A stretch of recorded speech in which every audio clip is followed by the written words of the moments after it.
Yon, what's up mga kapudi, dahil nga may nagbigay sa akin ng ulam ngayon at ako'y walang magawa kaya't naisipan kong mag-video. Tara at samahan niyo akong kumain.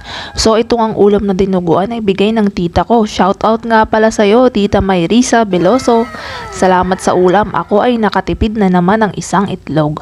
Kasi araw-araw itlog ang ulam ko. Maiba naman ngayon. Salamat sa sponsor. Ako nga ay tinutubuan na ng buni dahil puro itlog. Mabuti na lang itong dinuguan ni tita ay puro karne, puro.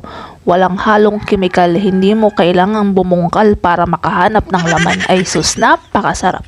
Sakto lang ang asim, pero mas masarap kung mas maasim pa. Dahil ako'y mahilig sa maasim, kita nyo naman ako'y kinikilig-kilig pa sa bawat subo. O paano mga kamukbang, hanggang dito lang ang aking videos for today. Bibigyan ko ng isang napakalaking tamsak ang luto ni tita dahil masarap at nakalibre pa ako ng pang-ulam. See you again sa next mukbang ko.